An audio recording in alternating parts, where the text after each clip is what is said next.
Bonjour, bienvenue sur la Web TV MediaQuest Film et compagnie. J'ai le plaisir d'accueillir Jean-Pierre Pondepère, qui est fondateur de la société Imaginaire, une société qui se dédie à l'univers de la communication corporate, qui est basée à Lyon et qui totalise une équipe de 30 salariés. Bonjour Jean-Pierre. Bonjour. Donc, vous êtes d'emblée inscrit dès l'origine de la création de votre entreprise en 2001 dans les problématiques du numérique. Quelle est votre vision d'une stratégie de communication corporate aboutie qui satisfasse à la fois les clients, les marques et qui amène de l'engagement?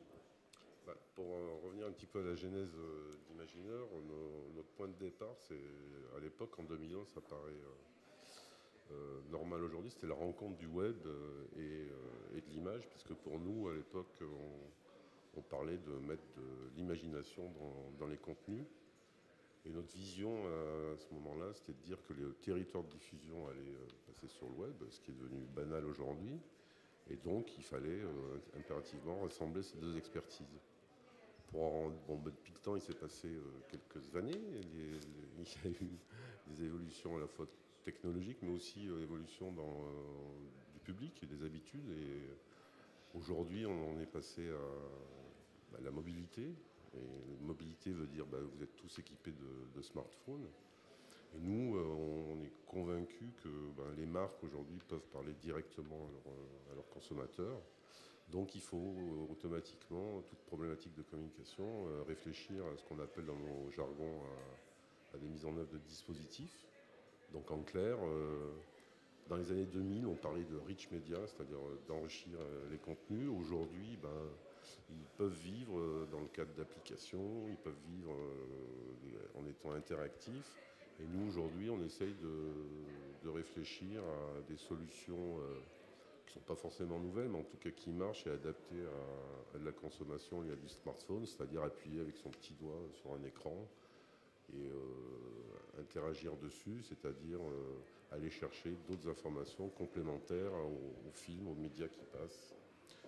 Donc on essaye de faire ça pour quelques marques. On a des projets actuellement pour des marques comme Babola, c'est d'actualité en plein Roland-Garros, et pour demain, mais aussi pour d'autres dans le cadre notamment des salons où de plus en plus on conçoit des applications. On va au-delà de simples plasmas qui sont mis, où des films tournent en boucle, des films sans parole qui tournent en boucle, puisqu'au bout d'un moment ils deviennent gênants. Donc on va essayer maintenant de mettre ça sur des écrans et d'interagir avec le passant, le visiteur et les prospects des marques. Du coup, pour répondre à cette demande, quelles sont les compétences que vous agrégez, les métiers qui sont présents au sein de votre entreprise? Alors, historiquement, on était basé sur deux expertises qui étaient liées avec tout ce qui était web, c'est-à-dire des développeurs, des chargés de projet, des concepteurs, des directions artistiques. Et après, sur la partie film classique, tout ce qui est direction de production, chargé de prod, plus tous nos réseaux de free vers chez qui on va chercher des expertises dans des langages filmés particuliers et adaptés. Et on s'est dit justement que tout ça, ça suffisait plus, ou pas assez, en tout cas pour les attentes de nos clients.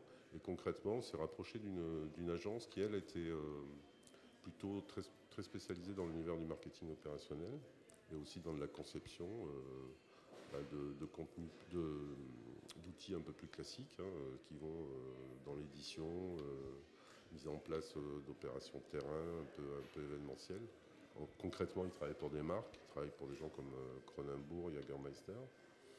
Et donc ensemble, on vient de constituer un GIE depuis le début de l'année qui s'appelle Imagine la suite. Et Imagine la suite a signé son premier client, Lidl, il y a peu de temps. Et on vient de développer pour eux une application et toute une campagne avec tout ce qui est nécessaire aujourd'hui en termes de présence sur les réseaux sociaux. Et demain, on espère avec eux aussi produire du contenu plus encore dans nos cordes, c'est-à-dire en clair des films, des vidéos, etc. Voilà.